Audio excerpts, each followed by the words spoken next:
আসসালামু আলাইকুম।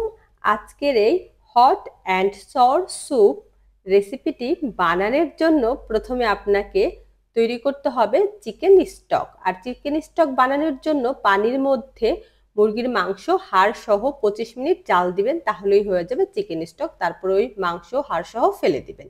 আর ওই পানির মধ্যে চিকেন কিমার সাথে সাদা গোলমরিচের গুঁড়া মিশিয়ে তারপরে পানির মধ্যে দিয়ে জাল দিতে থাকবেন এবং তারপরে এর সাথে দিয়ে দিবেন চিকেন পাউডার। এই পানিটা জাল হতে থাকবে আর একটা একটা করে উপকরণ দিতে থাকবেন। আর এই যে এই চিকেন কিমাগুলো এখন উপরে ভেসে আসছে এবং এখন দিয়ে দিল চিকেন পাউডার। আর এরপরে দিয়ে দিবে লবণ, চিনি, টেস্টিং সল্ট। এগুলো প্রথমত অল্প অল্প করে দিবে, তারপরে টেস্ট করে দেখবে যে এগুলো ঠিক আছে কিনা, প্রয়োজন অনুযায়ী আবার দিয়ে দিবে।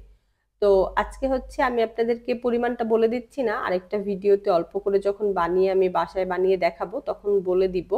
এটা যেহেতু রেস্টুরেন্টের একটা রেসিপি, সো আপনারা জাস্ট এটা দেখে এভাবে শিখে নিতে পারেন যে আসলে কি কি দেয়। আর যাদের ধারণা আছে কতটুকু দিব তারা তো দিয়ে দিতে পারবেন। আর আপনারা যদি এটার পরিমাণ না বুঝেন, অন্য একটা ভিডিওতে আমি দিয়ে দিব, তো ওইটা দেখে নেবেন।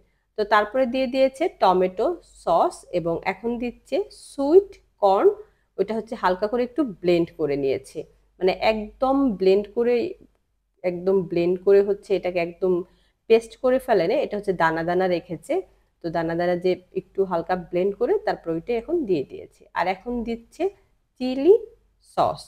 প্রথমত এখানে দিয়েছে টমেটো সস, তারপরে দিচ্ছে চিলি সস। আর এটার মধ্যে টমেটো সস চিলি সস দুইটাই দিবে, তবে চিলি সসের পরিমাণটা একটু বেশি হবে যেহেতু এটা হট অ্যান্ড সর স্যুপ এরকম। তো এরকম করে দিচ্ছে আর হচ্ছে নেড়ে চেড়ে দিচ্ছে। এখন এর মধ্যে আরো চিলি সস দিয়ে দিবে। তো এরকম করে চিলি সসটা হচ্ছে আসলে এর হচ্ছে মাপ হচ্ছে আমি বুঝতেছিলাম না, আমি শুধু নাড়ছিলাম। তো আমাকে বলছিল যে এটা সামনে নিতে, মানে এটাই হচ্ছে তাদের মাপ। তারা এরকম যেহেতু অনেক বেশি বেশি বানায়, এরকম বড় বড় কিছুতে এরকম রান্না করে, সো তাদের মাপের পরিমাণটাও হচ্ছে এরকম বড়, বিশাল বড়। এই মানে চামচের মতো, যেটাকে আমরা হচ্ছে এটাকে কি যেন একটা নামে ডাকি, যাই হোক। তো এটার মধ্যে দিচ্ছে মানে হচ্ছে এটা ওরা ওই হিসাবে পরিমাণ করে দিয়ে দিচ্ছে। যদিও এর এর মধ্যে আরো এখন বেশি একটু লবণ চিনি এগুলো দিবে, কারণ হচ্ছে টেস্ট করে দেখছে যে এটা কেমন হয়েছে। তো তারপরে মনে হয়েছে যে না, একটু লবণ চিনি কম হয়েছে, সেই অনুযায়ী এটা দিয়ে দিয়েছে। মানে আপনার হচ্ছে টেস্ট অনুযায়ী যেটাকে বলা হয়। তো এই যে এখন আবার একটু লবণ এবং একটু চিনি এগুলো দিয়ে দিল। দিয়ে দেওয়ার পরে এখন এর মধ্যে দিয়ে দিবে রেড অয়েল।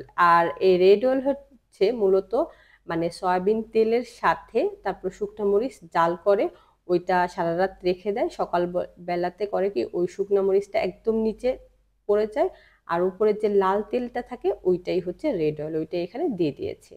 তো তারপরে এখন হচ্ছে কর্নফ্লাওয়ার পানিতে গুলে নিচ্ছে। গুলে নিয়ে এখন এই কর্নফ্লাওয়ারটা এই স্যুপের মধ্যে দিয়ে দিবে, কারণ হচ্ছে স্যুপ তো একটু ঘন ঘন করতে হবে, তাই না? সো এই জন্য কর্নফ্লাওয়ারটা দিয়ে দিচ্ছে। আর কর্নফ্লাওয়ার দেওয়ার সময় এটা খুব ভালো করে মাথায় রাখবেন, যদি আপনি এক জায়গাতে এরকম করে কর্নফ্লাওয়ার দিয়ে দেন তাহলে কিন্তু এটা দলা বেঁধে যেতে পারে। তো এই জন্য যখন দিবেন এরকম অনবরত নেড়ে নেড়ে তারপর কর্নফ্লাওয়ারটা দিবেন। অবশ্যই তো কর্নফ্লাওয়ার আপনি পানিতে গুলবেন বা দেওয়ার আগে এটা ভালো করে হাত দিয়ে দেখে নিবেন যে নিচে, আবার অনেক সময় কর্নফ্লাওয়ার যদি গুলিয়ে রাখেন নিচে ওটা জমাট বেঁধে যায়। তো হাত দিয়ে ওটা ভালো করে জমাটটা খুলে তারপরে দেওয়ার সময় এরকম অনবরত নেড়ে কর্নফ্লাওয়ারটা দিবেন। তো এই যেরকম যখন মনে হয়েছে না ঘনত্বটা ঠিক আছে, কারণ এটা এখন আরেকটু জাল হতে থাকবে, এটা আরো ঘন হবে, আর এটা ঠান্ডা হলে তো আরো অনেক বেশি ঘন হয়ে যাবে। তো সেই অনুযায়ী এটা ঠিক আছে। ওই যে এটা উপরে উঠিয়েছে, ওঠানোর পরে যখন এটা পড়লো যে না এটার ঘনত্বটা এবার ঠিক আছে, আর দিবে না। আর এখন দিয়ে দিচ্ছে ভিনেগার। যদিও লেবুর রসটা দিলে পরে এটা একটু টেস্টটা ভালো আসে, একটু টক টেস্ট আসে যেটা, এবং এটার সাথে একটু ফ্লেভারও আছে লেবুর। তো এখানে আপনারা লেবুর রসটাই দিবেন।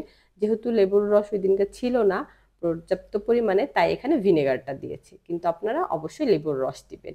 আর এখন দিয়ে দিচ্ছে ডিম। ডিম ফেটিয়ে রেখেছিল, এখন ওইটা দিচ্ছে। আর যেটা করেছে যে কর্নফ্লাওয়ার দেওয়ার সময় যেমন অনবরত নেড়েছে, ডিম দেওয়ার সময় অনবরত নেড়েছে, এই জন্য এরকম ছোট ছোট এরকম ডিমগুলো হয়েছে। না হলে তো ডিম একবারে দিলে একদম বড় হয়ে যেত, এরকম সুন্দর হতো না। আর যেহেতু কালারটা শেফের খুব একটা পছন্দ হয়নি, মানে মনে হচ্ছিল কালারটা ভালো আসেনি, এই জন্য আর একটু কালার, ফুড কালার দিয়ে দিয়েছি। এখন আবার একটু লবণ চিনি দিয়ে দিয়েছি। টেস্ট করে মনে হলো না একটু কম আছে। তো আমি শেফকে বলছিলাম, "শেফ একটু এরকম চিকেন পাউডার দিলে একটু মজা হইতো, মজাটা কম হইছে।" তারপরে সে চিকেন পাউডারটাও দিয়ে দিল। আর এখানে কালার দেওয়ার ব্যাপারটা যেটা বলব যে আপনারা একটু বেশি করে টমেটো সস, চিলি সস এগুলো দিলে এটার কালারটা আরো বেশি সুন্দর আসে। তো এখানে হচ্ছে কস্টিং বাঁচিয়েছে। মানে ওই সসটা কম দিয়ে একটু কালার দিয়ে দিয়েছে যে কালারটা যেন সুন্দর চলে আসে। যদিও এক্সিকিউটিভ শেফ এর জন্য এই শেফকে বকা দিছে। যখন হচ্ছে একদম বুফে শেষ হয়ে গেছে তখন এই এক্সিকিউটিভ শেফ এসে এই শেফকে বলছে যে, "এত কেন কালার হইছে? হ্যাঁ, কেন কালার দিছে?" এরকম। কালার দেওয়ার তো দরকার ছিল না। এরকম আরকি। তো এই তো আমাদের স্যুপ রেডি। সবকিছু একদম ঠিকঠাক হয়েছে এবং এটা বুফেতে দিয়ে দিয়েছি। তো এই তো খুব সুন্দর মজাদার একটা স্যুপ রেসিপি আপনারা শিখে নিলেন। অবশ্যই বাসায় ট্রাই করতে পারেন। আর আমার অন্য স্যুপের রেসিপিগুলো কিন্তু দেখতে ভুলবেন না। ভালো থাকবেন। আজকে এই পর্যন্তই। আল্লাহ হাফেজ। আসসালামু আলাইকুম।